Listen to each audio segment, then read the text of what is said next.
Okay, so after you have your pots prepped, you've sanded, rinsed, waxed, then, obviously you need to glaze. It's very important that the glaze be the right viscosity, but really, more accurately, the correct specific gravity.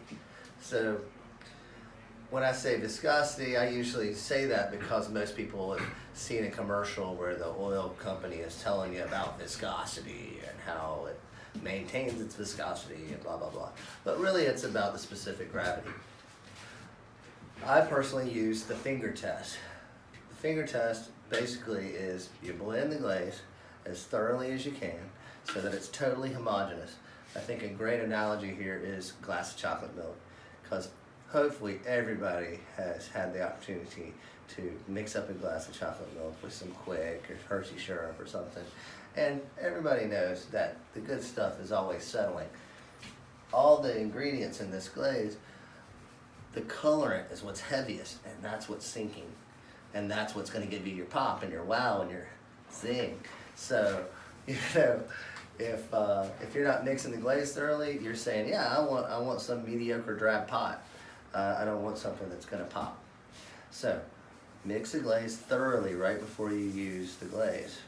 It's just good policy. Make sure that your pot's dry enough to where it's going to take the glaze properly. If you're not using a solid glaze on the entire piece, and sometimes even if you are, line it first. If you line it first and then let it dry a little bit, then the glaze is going to take better on the outside. So there's only so many ways you can apply a glaze, but we of course try to implement all of them. We have commercial glazes. Most are made from Amico that are in jars that people bring into the studio. And even though they say high fire on, which I thought was kind of funny, the Potter's Choice ones here, they say they're high fire, but they're actually cone 5-6, which is what we consider mid-range, and our cone 10 is what we consider high fire. I guess because it's stoneware temperature, we can just group it as high fire. So I won't split hairs on that, but I just did. Low fire, of course, would be like these Dunkin' clear glaze up here. This is what they'll use. Some variation of this is what they use in paint and pottery studios, where they're using, most of those studios are using a stroke and coat product, and then they'll use some kind of clear glaze that doesn't move, transparent glaze that doesn't move over it. They typically will glaze the entire piece by dunking it. And the glaze is formulated to where it doesn't move at all, and so they can get by with star stilting everything, and quick and easy. If it's too thick, it doesn't get milky. If it's too thin, it's still glossy. They must have some good ceramic engineers over at Dunkin', and certainly they do at Amica. You can hit me with an endorsement anytime you want to, guys. But make sure that you know what it says. You gotta know, this is cone 5-6. If it says 0506, that's low fire. So that means you're firing about 2200 approximately Fahrenheit, and we'll get into cones in a second. You're getting about 2200 Fahrenheit here. If you're doing low fire, you're looking at more like 1800 Fahrenheit, depending. So if you use a low fire glaze on a mid-range body, you fire it to mid-range temperature, the glaze does have a potential to run right off your pot, fuse to your kill shelf, and make your studio manager mad, or make your pocketbook mad when you have to go and replace your shelves. You should always use kiln wash on your shelves. If you're firing your own stuff, use kiln wash. I got so confident, I don't even need kiln wash. Yeah, until I mixed that new ash glaze. Oops. So just know, err on the side of caution. Go ahead and put a few thin layers of kiln wash on your shelves. Eventually your shelves start to warp a little bit. Get an angle grinder, grind it clean, flip it over, wash that side. Stretch your kiln shells out a long, long time that way. If you don't wash them, it takes one goof up. But this applies to all kiln shells: gas kiln, salt kiln, wood kiln, All kilns, you should you should protect it. Now, of course, you know, with salt kilns, you're wadding the pots as well, but this is another story. We'll talk about it another time. I should mention the stroke and coat products do hold up at almost all the temperatures. So the low fire, the mid-range, and the high fire, I've successfully used these. And the downside is that if you use them and you're bisque firing, you can't stack the bisque together because it gets glossy at the low temperature. So food for thought. And oh, and even the red stays red in any of those atmospheres. So the hot tamale, I believe it's called. Now the way our glazes are is we have them in 5-gallon buckets typically. We have a gazillion different glazes. Almost all of them are compatible. Some of them I've been using for 30 years. So a few of them are original glazes, and so they're unique to our studio, and so no one else would necessarily have that glaze. Others are glazes like I showed you earlier. The Pinel bronze green is something that a lot of studios will have. Another real common one is the Ryoko cream, which I think is made commercially now as well. Although I prefer one that's mixed because it has more texture. At least in our case, when I mix it, it has more texture as opposed to what the commercial one is. So to give you an idea of one way you could create more interest on your work is you could combine with Ryoko cream over it. So this equals this. So if you reverse it, you would have a slightly different effect.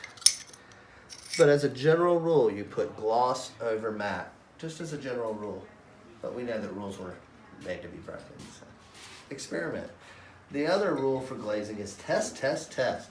So anytime you read anything about glazing or mixing glazes or whatever, they're 9 times out of 10, whoever the author is, they're going to be like test, test, test, and that's a great way to cover your butt. But it's the truth. If I mix a big batch of glaze, I always try to test something that doesn't matter, or pop a tile down in there and put it in a firing so that we at least know, okay. And there's exceptions to almost every rule. But let me at least go back to the test, test, test thing. By doing test tiles, you're able to get results without committing work to it. And you're not wasting kiln space, you're not risking your kiln shelves. Put them on a little biscuit that you put kiln wash on. If it runs off, no problem. This particular link of tiles was made in a glaze workshop that I taught. And what I did was I showed everybody how to make test tiles, and I showed everybody an effective way to test all their glazes. And in this case, we have the base glaze, and then we have a clear glaze over it that accentuates and changes the glaze. This glaze actually is a glaze that I made myself, and it's called Drew's Gray. And then if you put Davis Clear over it, then you get this. So Drew's Gray, Davis Clear. Well, in keeping with the Davis, this is Davis Blue on a speckled brown body, and that's clear over it. And you can see on a white body, it's a lot brighter. So the clay body, of course, affects it. The application affects it. And what you put over it affects it. So that's why the whole test, test, test thing comes into play, because there's so many variables. So how thick is the glaze in the bucket? That's going to affect it. If you want to be able to replicate a dinnerware set, it would behoove you to use a hydrometer and get the actual hydrometer reading of the glaze so that you can replicate that as much as possible. We can talk about hydrometer another time, but basically anybody that's made beer knows how to use one anyway. It measures the specific gravity of the glaze. So if you know, okay, this was 48, and it worked for you with a 4 count, and then a in and out with the other glaze, then you know. In talking about using a second glaze, you want to consider that putting the second glaze all the way down to the foot is dangerous business. So you could show movement, perhaps, depending on the glazes, of course, a lot of variables, a lot of different glazes. if you could give yourself a little leeway, and you could show movement of the glaze if that's the effect that these two particular glazes would have. Okay, so funny thing about pottery is it seems like a lot of the terms are totally misnomers. And then in this case, it's really strange that I think that our work is fired usually at either 05 or 5. It's like, really? You know, can we make it a little more confusing for the novice?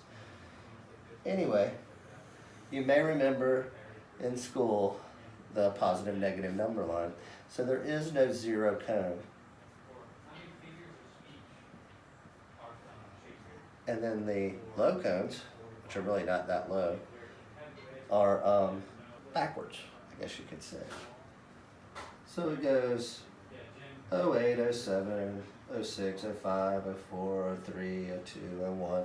Then there's no cone. And then it's 1, 2, 3, 4, 5, 6, 7, 8. It actually goes up really, really high. But typically potters, well, most potters now are firing 5, 6 in here, that range. And then their bisque usually around here, 05, 04. So that'd be bisque. And this is actually mid-range.